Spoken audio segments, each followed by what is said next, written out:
Que va a dar algunos alcances acerca de esta nueva cuarentena. Ella estaba hablando en esa conferencia y en breve vamos a continuar con la señal de TV Perú. Sin duda, pues es lo que se tiene en estos momentos. Se tiene mucho, en este caso, previsto de que hable acerca de las nuevas disposiciones en esta nueva cuarentena en nuestro país. Y ya en breve entonces estaremos con la señal que se va a dar precisamente en esa conferencia del canal 7. En estos momentos hay que señalar que estamos en el día 332 del estado de emergencia y el Ejecutivo informará precisamente sobre las decisiones que adoptó tras la sesión de Consejo de Ministros. Escuchemos a la primera ministra. Extremo. Sin embargo, persisten focos de aglomeración de personas en algunos puntos que han sido considerados como críticos y que vienen siendo reportados en las conferencias de prensa que se realizan los días lunes y viernes. También hemos analizado cuidadosamente la evidencia científica con la que contamos, en particular los indicadores epidemiológicos relativos a la tasa de contagio, la positividad y la letalidad. Aún cuando podemos decir que hay algunos datos que nos indicarían que pueden haber algunas mejoras en muchas partes del país, la situación de riesgo extremo continúa. En tal sentido, en el Consejo de Ministros hemos acordado prolongar por 14 días las medidas dispuestas para las zonas de riesgo extremo. ¡Exitosa! Sin embargo, también hemos podido hacer una evaluación en lo relativo a la focalización de estas medidas.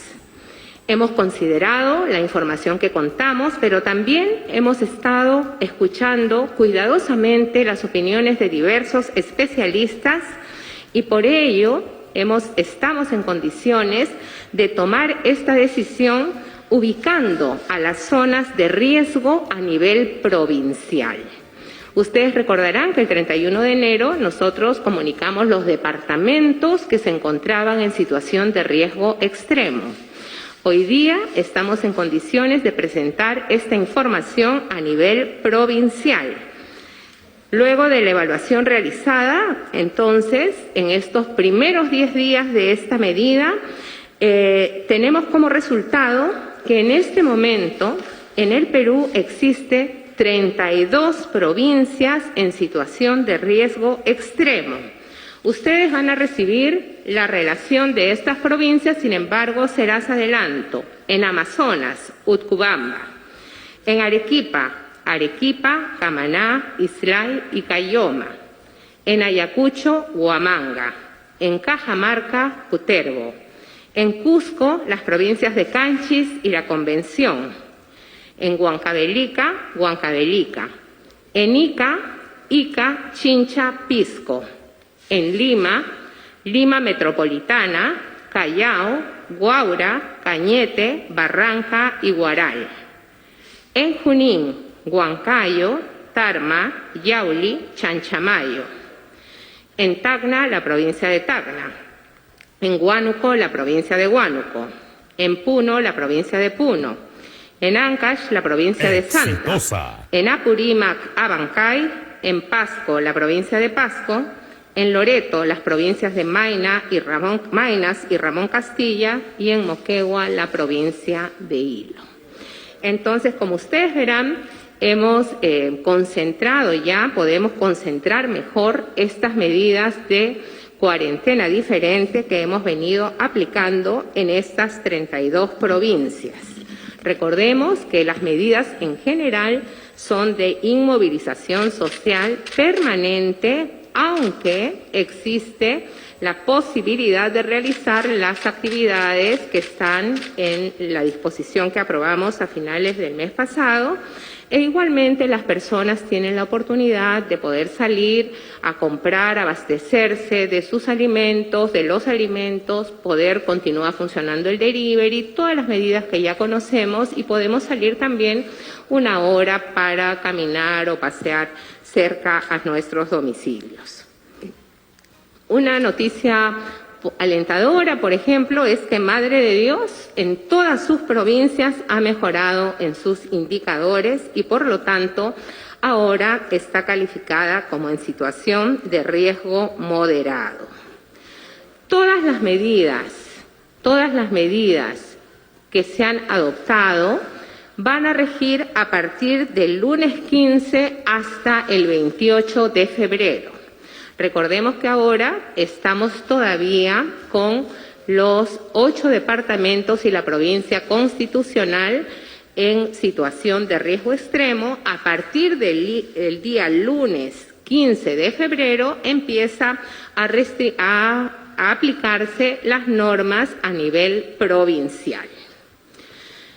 La buena noticia de la semana es que hemos iniciado el proceso de vacunación y hasta el momento el Ministerio de Salud reporta a más de 7.000 personas que han sido vacunadas. Recordemos, son personas de nuestro cuerpo de salud. Ya nuestra ministra de Salud, la doctora Pilar Macetti, nos va a ampliar al respecto. Pero también esta mañana hemos recibido una buena noticia de parte de uno de los laboratorios con los que hemos contratado también la adquisición de vacunas. Y es que el laboratorio Pfizer nos ha confirmado que nos hará la entrega de 1.050.000 vacunas durante los meses de marzo y abril, ¿no? 1.050.000 vacunas durante los meses de marzo y abril. Recordemos que nos habían ofrecido entregar en el mes de marzo 250.000 vacunas y en abril 400.000. Ahora, en el mes de abril, nos entregarían 800.000 vacunas, con lo cual vamos a tener más vacunas para avanzar en este proceso. En otro orden de cosas, hemos aprobado en el Consejo de Ministros las siguientes normas. En coordinación y a solicitud del Gobierno Regional de Puno y en coordinación con INDECI, hemos aprobado la declaratoria de emergencia de los distritos de Coata y Vilque de la provincia de Puno, ello como consecuencia de las intensas precipitaciones que han producido los desbordes de los ríos Vilque, Chayamayo, Escacha, Conaviri, Upinamayo y Coata, afectando viviendas, infraestructuras de servicios básicos, viales, defensas ribereñas y áreas de cultivo. Con el establecimiento de estas medidas, las autoridades regionales y locales recibirán un apoyo complementario de los diversos sectores del nivel nacional. Asimismo, hemos aprobado 2 decretos de urgencia que plantean medidas complementarias y que contribuirán a la reactivación económica a través del financiamiento a la micro y pequeña empresa del sector turismo para la reducción del impacto de la COVID-19, así como la creación del programa de apoyo empresarial a las micro y pequeños empresarios para la reducción del impacto de la COVID-19. El ministro de Economía, el señor Waldo Mendoza, que se encuentra con nosotros, también dará más detalles sobre estas normas. Igualmente, hemos aprobado una guía que promueve el uso temporal de espacios públicos colindantes a restaurantes y servicios afines autorizados, así como también a establecimientos culturales y de arte. En alianza con los gobiernos regionales y locales, buscamos potenciar el uso de los espacios públicos, haciéndolos más democráticos, pero también con el propósito de reducir las aglomeraciones y contribuir a mejorar la salud mental de las personas y además de aportar al dinamismo de la economía. La pandemia también nos ha dejado algunas lecciones y una de ellas es que debemos buscar lugares abiertos donde podemos relacionarnos sin correr riesgo como lo hacemos en lugares cerrados y sin ventilación. Entonces, esta guía va a ser aplicada en trabajo directo con las municipalidades particularmente. En el marco de la política de integridad, se acordó poner a disposición de la ciudadanía un mecanismo que transparente la gestión pública, es decir, un canal de denuncias de las irregularidades, por ejemplo, en el proceso de aplicación de la vacuna contra la COVID-19. Es decir, si algún ciudadano o ciudadana toma conocimiento, por ejemplo, del uso irregular, es decir, si a una persona le toca que le pongan la vacuna y no se la ponen a esa persona, sino a otra, va a poder denunciar este hecho y lo puede hacer a través del enlace denuncias.servicios.gov.p.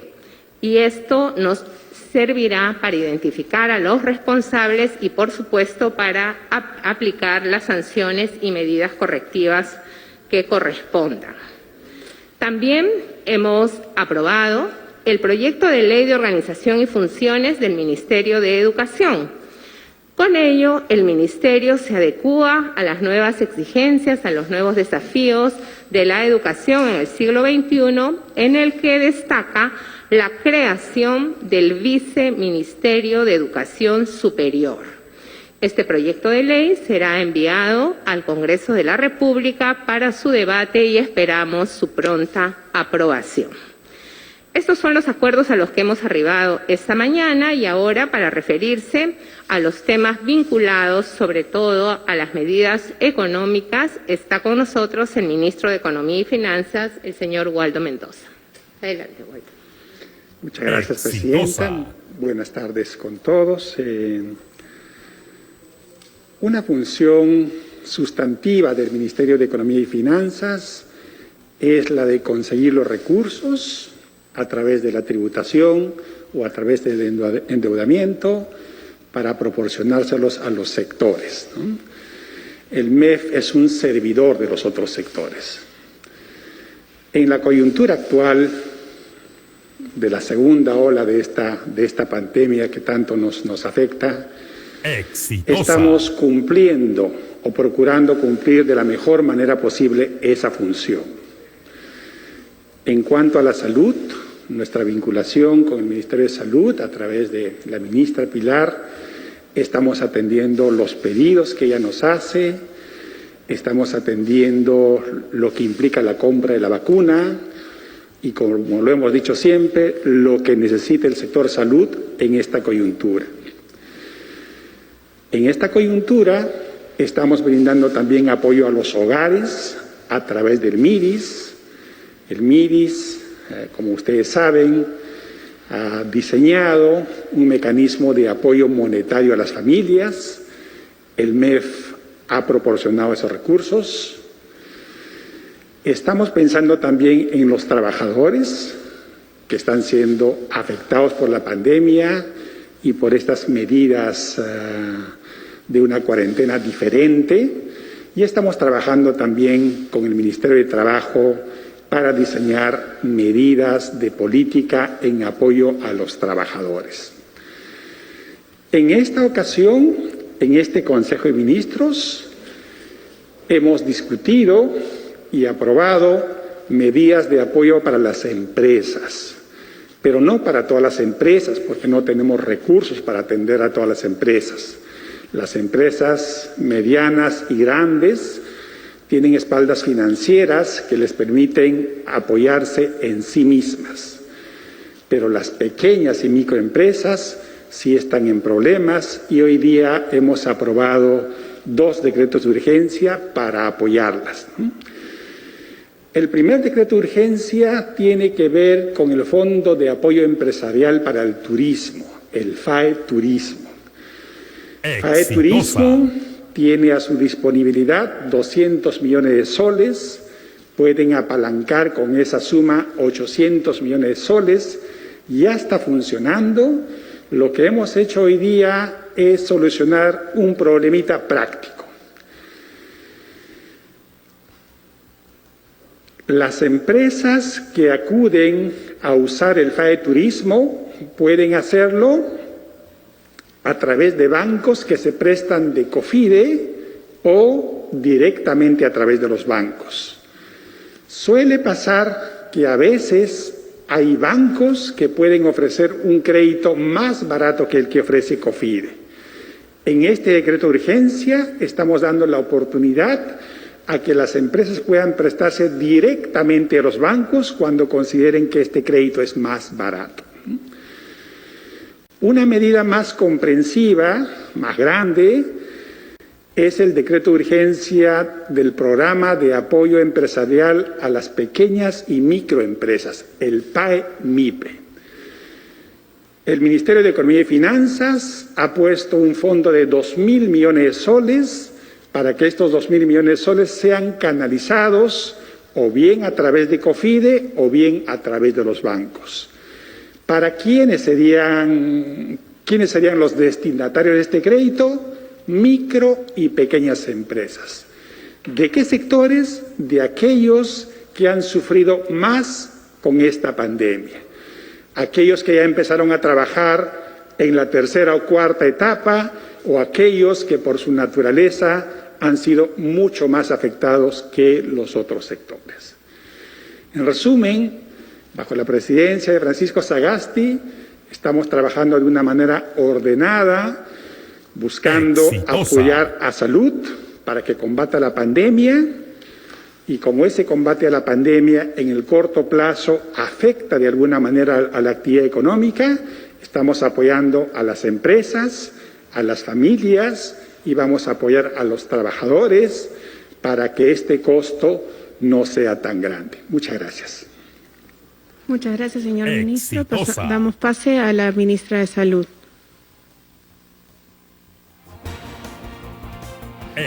Muy buenas tardes con todos y con todas. Este último domingo hemos recibido 300.000 dosis de vacuna de emergencia del laboratorio Sinopharm para combatir esta infección por el coronavirus 19 como parte del contrato inicial, 1 millón de dosis. Estas 300.000 dosis corresponden a la protección de 150.000 personas, específicamente aquellos que nos cuidan y son parte del sistema de salud. Generaciones y generaciones de peruanas y de peruanos estamos protegidos, todos los aquí presentes inclusive, contra gran cantidad de enfermedades gracias al trabajo de los y las enfermeras vacunadoras. Hoy día, y a lo largo de estos 2 últimos días, 1.000 enfermeras y enfermeros vacunadores están trabajando para proteger al sistema de salud. Ellos y ellas protegen a todos los que en este momento están listos para vacunarse.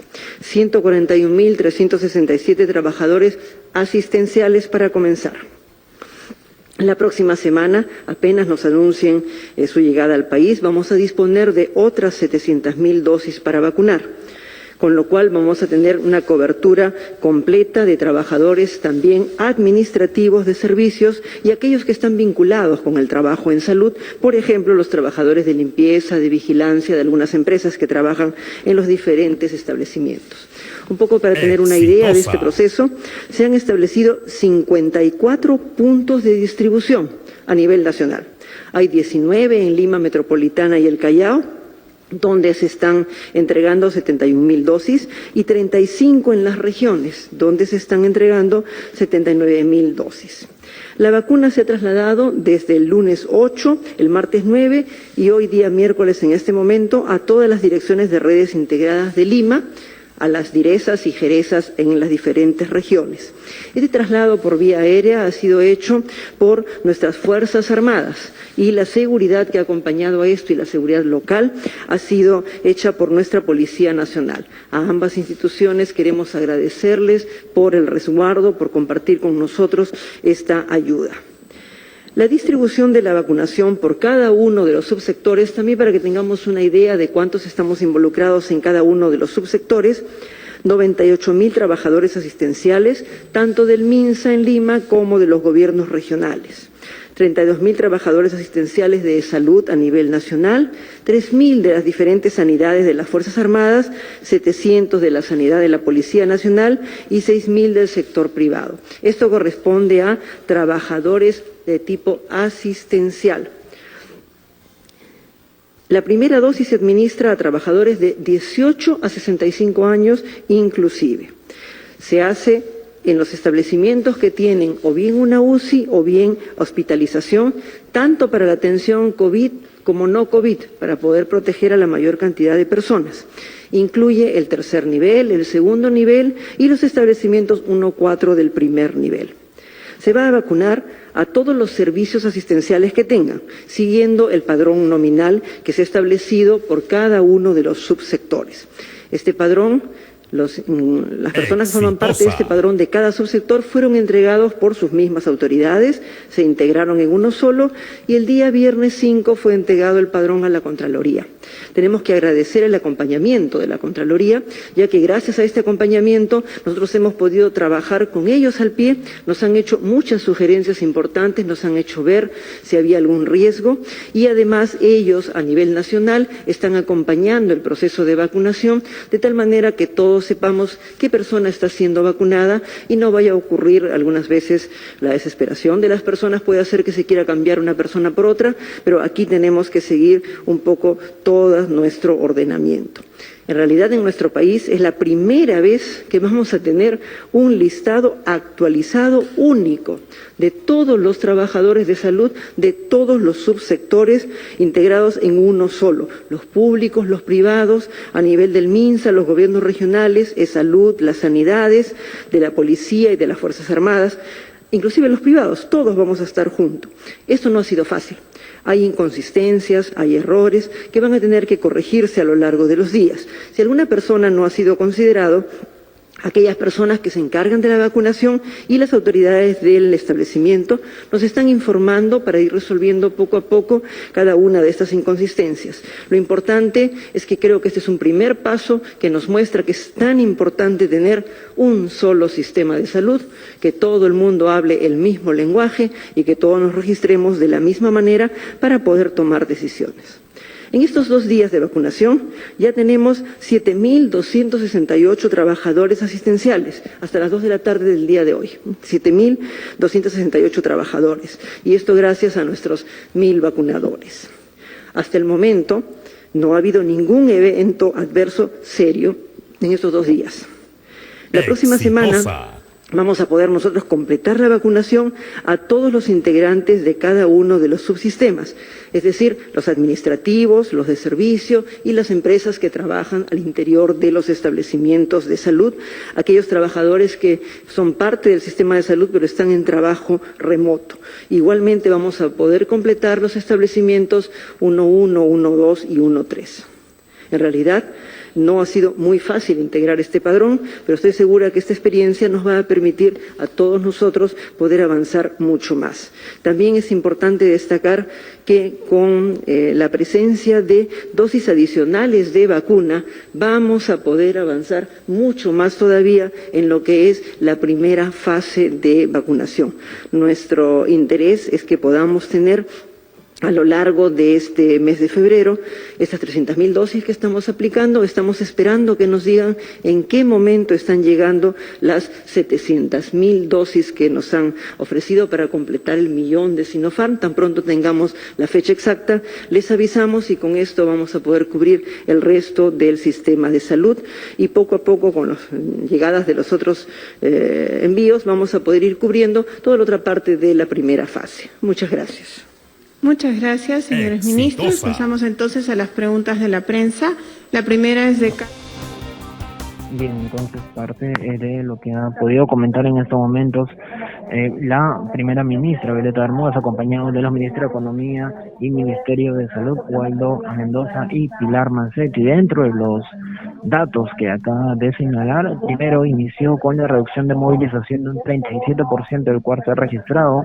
Ha señalado también que se han identificado focos de aglomeración en algunas zonas y finalmente lo que ya se estaba indicando o lo que ya se esperaba, ¿no? La prolongación por 14 días más en las zonas de riesgo extremo de esta cuarentena e inmovilización social obligatoria, principalmente por la evaluación de estos focos de contagio que, según ha señalado, se ha dado en estos primeros 15 días de cuarentena. Asimismo, ha señalado que todas estas medidas van a regir de este lunes hasta el 28 de febrero y posteriormente a ello una nueva evaluación. Vamos a escuchar parte de la ronda de preguntas que en estos momentos se está dando.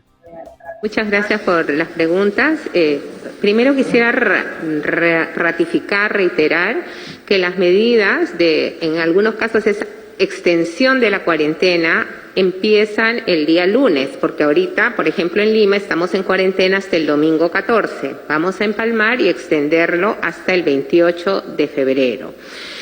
Hay algunas provincias que no estaban en cuarentena, ¿no? Por ejemplo, en el Cusco no había ninguna provincia en cuarentena. Ellos van a empezar el día 14.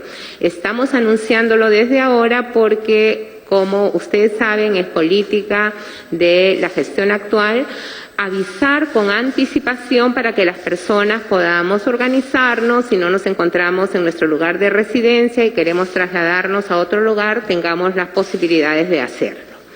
Dicho esto, en relación a la pregunta de los bonos, cuando nosotros proyectamos el bono 600, lo hicimos teniendo en cuenta el costo de una canasta familiar mensual. Entonces, estos bonos están proyectados para que los reciban incluso las personas que hoy día están en provincias que son parte del riesgo extremo y que a partir del 15 ya no lo son. O sea, van a recibir su bono todas las familias, todos los hogares que están actualmente en los departamentos de riesgo extremo, los 8 departamentos más la provincia constitucional del Callao, y además las nuevas provincias que han ingresado, los hogares de las nuevas provincias que han ingresado a esta situación de riesgo extremo.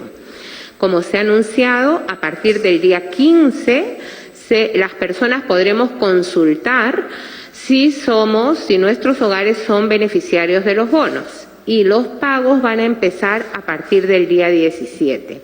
Precisamente hoy día en el Consejo de Ministros hemos encargado tanto al Ministro del Interior como a la Ministra de Defensa que en coordinación con el MEF y el Banco de la Nación se pueda diseñar un esquema que precisamente evite las aglomeraciones. Va a haber un cronograma muy claro, vamos a difundir este cronograma y ustedes ahí juegan un rol fundamental en ayudarnos a difundir esta información precisamente con el propósito de evitar las aglomeraciones. Sobre los temas vinculados al oxígeno, la ministra Macetti va a hacer las precisiones. Gracias. Hay muchas cosas en esta pandemia que no conocemos. Hay muchas cosas del virus que no conocemos y ya he mencionado en algunos momentos que este es un virus casi perfecto, que escapa al sistema de defensas, que cambia constantemente y que tiene una gran habilidad para pasar de una persona a otra, porque somos las personas las que estamos llevando el virus y el virus se encuentra en el ambiente y si entramos en contacto con el virus lo podemos transmitir. El virus con el cual comenzamos no es el mismo que tenemos ahora. Y, por ejemplo, en este momento, les puedo decir, estuvimos en momento de baja transmisión, ¿verdad? ¿Recuerdan ustedes la época antes de Navidad, donde habían casos, pero poco? Para que tengan una idea, la positividad en esa época, cuando se tomaban pruebas, estaba alrededor del 7%. En estas 4 semanas de enero, la positividad ha subido hasta un 21%, muy rápidamente. Lo mismo pasó en la primera ola, pero en 2 meses y medio. ¿Se dan cuenta la diferencia? El virus cambia, se adapta a nosotros los seres humanos y esto hace que con las mutaciones que se van produciendo, el virus sea más contagioso y le sea más fácil afectarnos. Esto significa que el cálculo inicial que hicimos de oxígeno, lo que teníamos, pensábamos que podía doblarse, se ha triplicado. O sea, tenemos un 300% de incremento. En este momento, el cálculo que hemos hecho de necesidad de oxígeno, siempre hay un pequeño porcentaje de reserva que está incluido dentro de esta necesidad, es 510 toneladas al día. En este momento, teniendo en cuenta lo que estamos subiendo de equipos de alto flujo, hemos hecho cálculos para los ventiladores que van a venir y demás, 510 toneladas al día. El oxígeno que producen las 104 plantas de oxígeno, hemos hecho ya también, dicho sea de paso, un levantamiento finalmente a nivel nacional de todas las plantas que hay por diferentes vías, las que han sido donadas, compradas, las que ya habían, las que se han reparado, todo lo que hemos podido encontrar, 104 plantas. Y si tenemos en cuenta también la adquisición que hace el Ministerio de Salud regularmente, más lo que se previó por este incremento al 200%, tenemos 400 toneladas al día. Entonces, tenemos un déficit de 110 toneladas al día. Repito, 510 toneladas al día es la necesidad. Entre lo que producimos y lo que podemos comprar y está disponible en la industria nacional, 400 toneladas al día. Nuestro déficit es de 110 toneladas al día. Eso significa que estamos viendo la parte de cómo compensar esto. ¿Qué ha significado? Hemos tenido mucha acogida por parte de las empresas que pueden ayudarnos a fabricar oxígeno utilizando equipos que normalmente son para la parte industrial, y en la medida en que se puede hacer los cambios a la parte asistencial, estamos en conversaciones. Por ejemplo, ya ha habido una primera reunión durante 2 días con Southern Perú, que ha tenido mucha acogida con nosotros, y estamos viendo la posibilidad de que se pueda fabricar de 20 hasta 60 toneladas al día por parte de ellos. Igualmente, se va a hacer una importación de oxígeno por 20 a 30 toneladas adicionales, que ya está en curso el proceso de adquisición. Y además tenemos ya plantas que están en camino. Tenemos 3 plantas ya funcionando.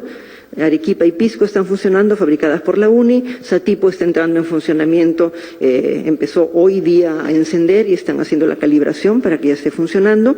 Y ellos, ahora que ya han recibido el producto, que es el que extrae el oxígeno, están avanzando muy rápidamente para esto. La empresa Modasa también nos ha hecho presente los tipos de plantas que tiene. Hoy día está entregando las especificaciones técnicas, el sistema de salud para ello.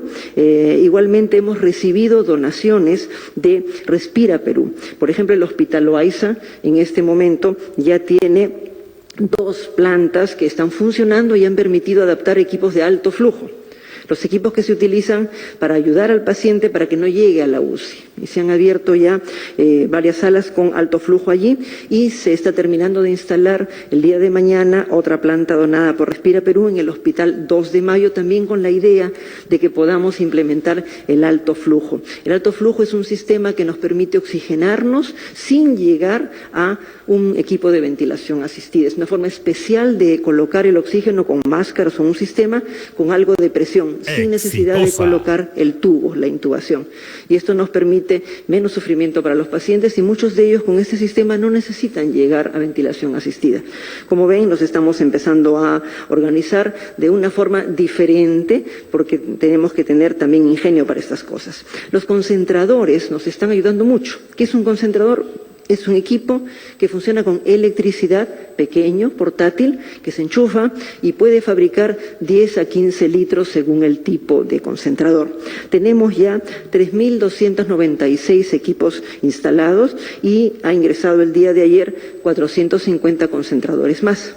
Esto nos permite, por ejemplo, apenas llega un paciente, poder en un lugar donde no hay, por ejemplo, una unidad de cuidados intensivos, es un lugar alejado, etcétera, etcétera, uno puede enchufar fácilmente, y fácilmente uno aprende a manejar estos equipos. Nos permite un auxilio de inmediato para las personas. Y cilindros, ya estamos como en cerca de 12.000 cilindros repartidos en todos los lugares del país. Y este año, desde noviembre y diciembre, la llegada de los cilindros ha sido para el primer nivel de atención, de tal manera que ellos puedan disponer, los 1.1 y 1.2, los 1.3 y los 1.4, puedan disponer de cilindros o balones de oxígeno, de tal manera que cuando una persona llega, son establecimientos que están alejados, puedan tener apoyo respiratorio. Gracias. Muchas gracias. Vamos. Bien, entonces, parte de lo que comentaba ya en esta ronda de preguntas, según lo que ha señalado, entre datos muy importantes, es respecto a la entrega del bono. ¿Qué ha dicho la primera ministra Violeta Bermúdez con respecto a la entrega del bono? Es que se estaría dando a partir del día 17, pero que a partir del día 15, quiere decir este lunes, los beneficiados podrían verificar si son acreedores y acceden al bono o no. Después de ello, la ministra de Salud, Pilar Mancete, ha señalado con respecto a la necesidad de oxígeno, como mencionó ayer también en una conferencia, la necesidad es de 300% más, quiere decir que ha aumentado, y que la necesidad, esto en toneladas, sería de 510 toneladas al día, la necesidad que se tiene. Señala que solo se puede cubrir con todas las plantas, 104 en este caso que en el país, un total de 400 toneladas al día, habiendo un déficit, según lo que ha mencionado a través del Ministerio de Salud y ella misma, 104 toneladas al día, las cuales piensan en este caso cubrir con la empresa Sauner, que he mencionado que estaría produciendo de 20 a 60 toneladas, y con una importación también con respecto al oxígeno. Vamos a continuar con la conferencia. Gracias. Sobre la llegada de las vacunas, ustedes recordarán que la semana pasada nos informaron que llegarían el domingo 14, sin embargo, hasta ahora no tenemos exactamente en qué vuelo ni tampoco la hora de llegada. Entonces, podríamos decir que este fin de semana debemos tener nuestras vacunas para completar el 1.000.000. Sí. Ministra, los otros temas. ¿Cómo no? Como ustedes saben, hay un grupo de plantas que se están fabricando en la Universidad Nacional de Ingeniería y hay un grupo de plantas que una empresa, Modasa, nos ha ofrecido también. En base a la implementación de esas plantas, en la medida en que se vayan desarrollando, las cerca de 50 toneladas que nos están faltando se van a ir cubriendo también.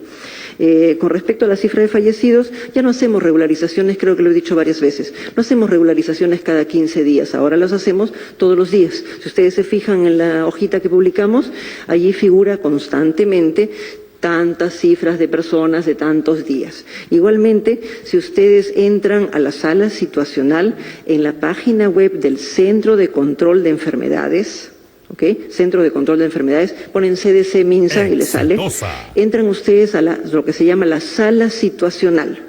La sala situacional tiene una serie de gráficos que pueden resultarles interesantes también para muchos otros aspectos, inclusive por provincias, por región, por distrito, y se hace un análisis mucho más detallado. Allí desde el año pasado, no recuerdo exactamente qué mes, nosotros estamos colocando las cifras completas, es decir, colocamos una columna de personas fallecidas con prueba, otra columna de personas fallecidas que no tienen prueba, pero que el cuadro clínico, las características clínicas hacen pensar que sean por COVID, columna de sospechosos, y colocamos la cifra final, que es la cifra del SINADEF.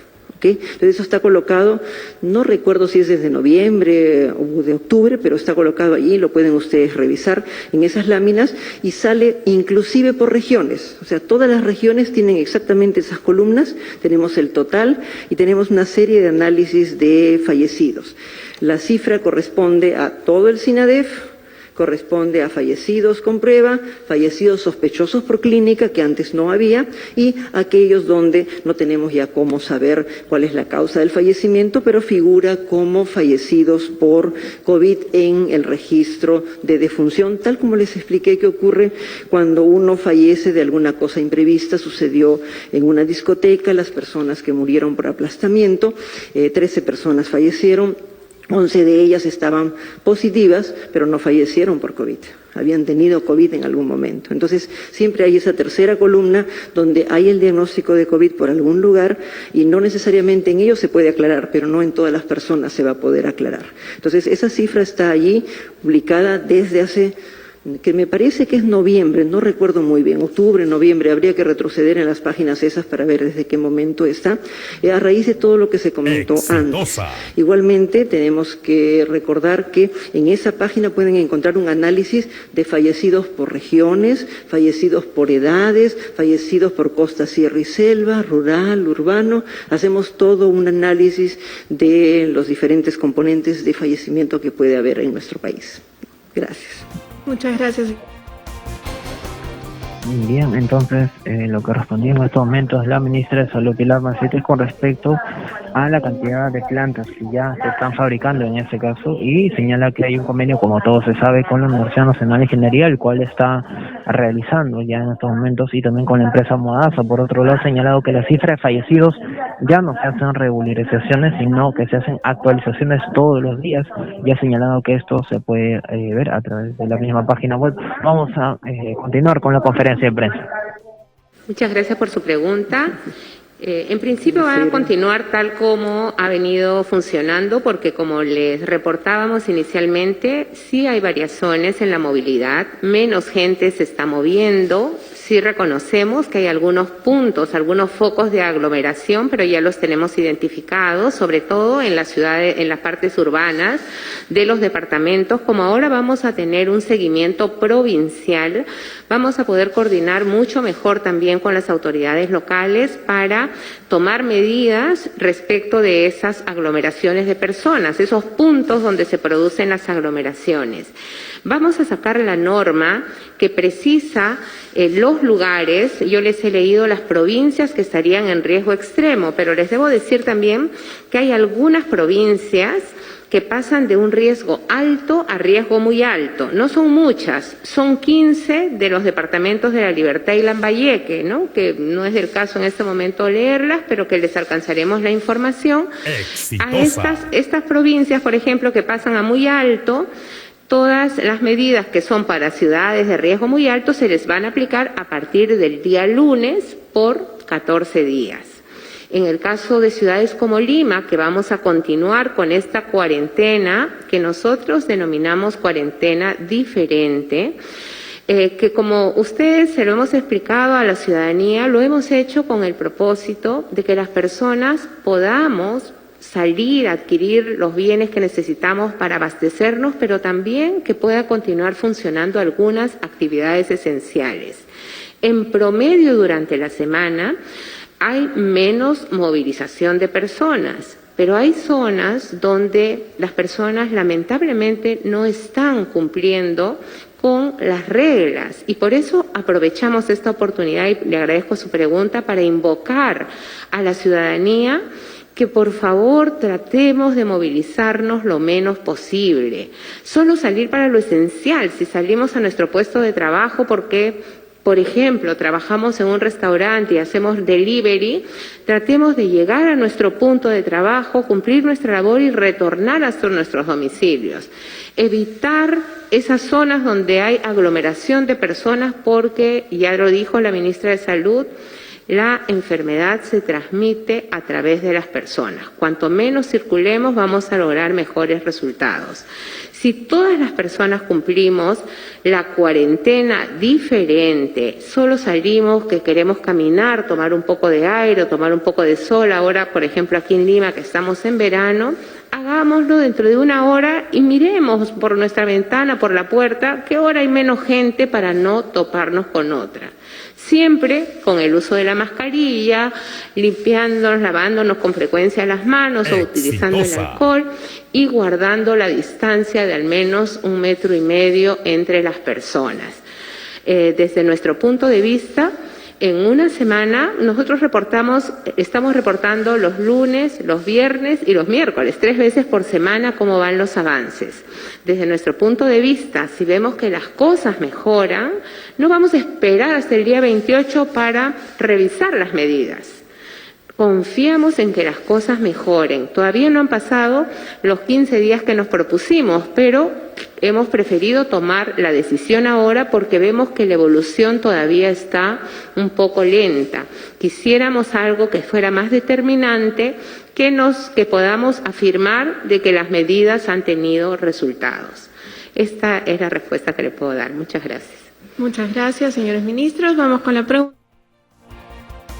Entonces, parte de la respuesta de la primera ministra Violeta Bermúdez señalando nuevamente sobre los puntos de aglomeración que se han podido detectar en parte de algunas de las 8 regiones a nivel del Perú que tienen un nivel de riesgo extremo. Ha señalado que otros puntos, que esos 15 días que se va a ampliar más la cuarentena y los resultados mejoran en los próximos días, hasta el final de esta nueva cuarentena ya anunciada para revocar las medidas, sino que estarían haciéndolo mucho antes. Por otro lado, hay que señalar también que continúa con lo que corresponde a la vacunación, que se ha mencionado minutos antes, que 141.000 trabajadores asistenciales en estos momentos empezaron con esta vacunación y se seguiría progresivamente de esta forma. Vamos a continuar con la conferencia.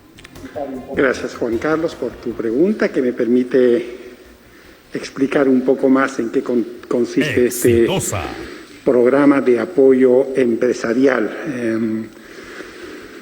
Son 2.000 millones que el gobierno pone a disposición de COFIDE o de los bancos para que estos puedan prestar a las empresas, ¿no? ¿Y cómo así los bancos pueden prestar a las empresas a pesar que estas empresas pueden estar un poco débiles dada la situación macroeconómica? Porque hay una garantía del Estado, ¿no? El Estado garantiza los créditos que estas empresas financieras puedan prestar a las empresas del sector productivo. Cuando los créditos son menores a 20.000 soles, el Estado le dice al banco: de estos 20.000 soles, yo garantizo el pago del 98% de los 20.000. O sea que si la empresa no llega a pagar al banco, el Estado se hace cargo de ese crédito. Cuando los préstamos son entre 20.000 y 40.000, la garantía también es alta, pero es de 90%. Esto quiere decir que este es un programa que no cuesta nada ahorita, pero va a costar después, porque en algún momento las empresas de repente no van a poder pagar la deuda.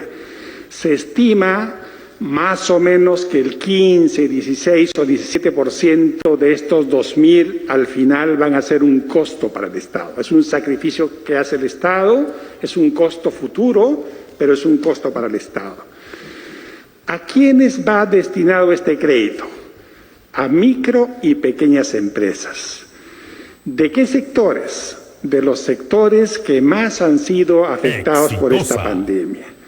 Sectores que, por ejemplo, recién se abrieron en la etapa tercera o cuarta, o sectores como el turismo, restaurantes, hoteles que han sido duramente afectados por la pandemia. El Ministerio de Economía y Finanzas está haciendo un trabajo estadístico para seleccionar a estos sectores que serían beneficiados por esta medida, que da un alivio en medio de las dificultades que nuestro país está viviendo. Sí, sobre la pregunta en relación a las campañas electorales, la guía para campañas electorales establece cómo es que se deben llevar a cabo según se trate de zonas de riesgo moderado, riesgo alto, riesgo muy alto y riesgo extremo. Las provincias que han salido de riesgo extremo han pasado a riesgo muy alto. Entonces se aplica la guía para aquellos lugares, o sea, las reglas que están para aquellos lugares de riesgo muy alto.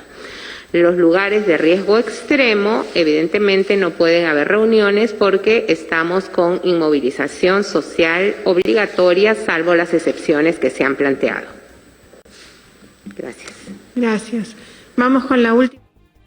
Bien, entonces, parte de lo que mencionaba el ministro de Economía, Waldo Mendoza, con respecto a estos dos decretos de urgencia que se han dado, según lo que han mencionado, explicó uno de ellos, el cual va a ser para micro y pequeñas empresas, y los créditos que, según ha señalado, van a poder adquirirse a través de COFIDE o diversos bancos. Ha señalado cuánto garantiza el Estado respecto a la cantidad de préstamos. En este caso, si una empresa, dio un ejemplo, se presta hasta 20.000 soles, el Estado garantizaría el 98% de este préstamo. Si pasa los 20.000 y 40.000 soles, el Estado garantizaría un 90%. Y es así que se ha tenido en cuenta para este sector los que no pudieron abrir en las etapas 3 y 4 del año pasado. Vamos a continuar con la conferencia de prensa. Último, y le doy la palabra a la ministra. El único funcionario público que no es del sector salud que ha sido vacunado es el presidente de la República. Nosotros, como ciudadanos y ciudadanas peruanas, nos vacunaremos de acuerdo a la fase que nos corresponde. O sea que a mí creo que me va a tocar al último. Adelante, ministra. Gracias. Yo soy funcionaria del sector de salud, soy considerada administrativa. Por consiguiente, o sea, aunque sea médico, función administrativa. Por consiguiente, teóricamente me estaría tocando recién la próxima semana. Pero como corresponde, ¿cómo es ese asunto? El capitán es el último que abandona el barco, ¿no es cierto? Ok, una vez que todas las personas que trabajan en el sistema estén vacunados, recién será nuestro momento, como debe ser, porque los que estamos a la cabeza de las instituciones tenemos que dar el ejemplo de esperar nuestro momento correctamente. Nuestro presidente de la República es el primer funcionario del Estado y es una clara demostración de la seguridad de la vacuna, de la confianza que tiene en la vacuna y de lo que significa para nuestro país comenzar la vacunación. Yo esperaré mi momento. Gracias. Con respecto a la vacunación de extranjeros, sí.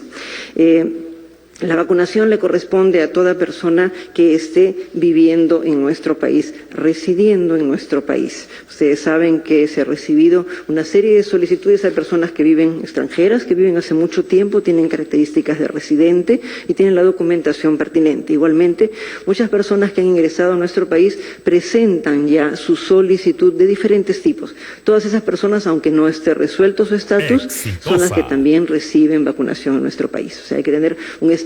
No es que yo vengo con visa de turismo y me estoy vacunando, eso no es así, esa es una visa transitoria y no tiene ninguna calidad que autorice la vacunación de esas personas. Con respecto a la venta de vacunas, ya tenemos varias cartas, 13 cartas, ¿no? De diferentes entidades que nos indican que podrían vendernos vacuna inclusive en cantidades de muchísimos millones. Como corresponde, hemos procedido a hacer dos cosas. Primera cosa, preguntar a los laboratorios que fabrican las vacunas si tienen algún tipo de representantes. Y los laboratorios nos han contestado que en este momento, y tenemos las comunicaciones, no tienen ningún representante, ni distribuidor, ni otra persona, que ellos negocian directamente con los gobiernos nacionales. Y igualmente hemos procedido a revisar las características de las entidades que nos ofrecen el vendernos la vacuna, que tienen que estar registradas como entidades que pueden dedicarse a la comercialización de productos biológicos, y esto no es así. Es más, si ustedes revisan, por ejemplo, el laboratorio AstraZeneca, independientemente de las cartas que nos han enviado, se puede encontrar muy fácilmente la página web de AstraZeneca de México, que está en español y que está rápidamente, uno entra y está colocado directamente. Y ahí hay una indicación de que ellos no tienen ningún distribuidor, no tienen ninguna venta, hacen una serie de observaciones y más aún dicen, cualquiera que esté ofreciéndolo, en realidad debieran ustedes denunciarlo porque es muy probable que sea una estafa. Está escrito en español y está escrito, uno pone AstraZeneca México, entra rápidamente a la página y en la parte superior está colocado para que todos puedan acceder. No nos dejemos estafar. Todos estamos tremendamente preocupados, angustiados, todos hemos perdido a alguien. El mismo día en que hemos recibido la vacuna, nosotros hemos perdido una funcionaria que hacía un trabajo increíble realmente en la Dirección de Emergencias y Desastres. Todos hemos perdido a alguien, pero no debemos perder la perspectiva. Justamente por todas las personas que hemos perdido, lo que tenemos nosotros que hacer es cuidarnos y cuidar el sistema. La vacuna tiene una ruta. La vacuna que ofrece el Estado, porque es su responsabilidad, es la vacuna que tiene todas las seguridades que se puedan tener. Y es una vacuna que sigue una ruta donde todos estamos involucrados. Por consiguiente, todos tenemos que ser fuertes y todos tenemos que estar alerta para el momento en que nos toque nuestra vacunación. No nos dejemos sorprender y mucho menos pensemos que una vez que estamos vacunados ya somos indestructibles. No es así. La vacuna es una parte. Nos ayuda a resistir mejor la enfermedad, nos ayuda para no hacer las formas más graves de la enfermedad, pero el virus está en las personas y yo puedo llevar el virus en mi mano y puede hacer que no me afecte a mí, pero si yo toco a otra persona voy a tener la posibilidad de hacerla enfermar. Por eso decimos que vacunarnos es también un acto de amor, ¿verdad? Nos vacunamos porque queremos a la gente alrededor nuestro. Gracias. Sí, quiero aprovechar la última pregunta para asegurarles, en nombre del presidente Francisco Sagasti, que las vacunas en el Perú son gratis y es deber del Estado peruano vacunar a toda su población. Por eso, más allá de los compromisos que ustedes saben, ya tenemos acordados con Sinopharm, con Pfizer, con COVAX Facility, nosotros seguimos negociando, seguimos tratando de garantizar el número de vacunas necesario para que toda la población peruana pueda ser vacunada a lo largo del presente año. Así que queremos asegurarle que desde el Ejecutivo, desde el Poder Ejecutivo, continuamos, más allá de que ya arrancó el proceso de vacunación, en simultáneo continuamos con la adquisición de más vacunas y moviéndonos para que lleguen lo más pronto posible y así todos los peruanos y peruanas podamos decir pongo el hombro y continuémonos vacunando. Muchas gracias. Muchas gracias. De esta manera entonces la presidenta del Consejo de Ministros, Violeta Bermúdez, ha anunciado la ampliación de la cuarentena en 32 provincias con nivel de alerta extrema por 14 días. En esa línea el confinamiento se ha extendido hasta el 28 de febrero para frenar la actual segunda ola del nuevo coronavirus. Las regiones son Lima Metropolitana, Lima Región, Callao, Ancash, Pasco, Huánuco, Junín, Huancavelica y Catacna.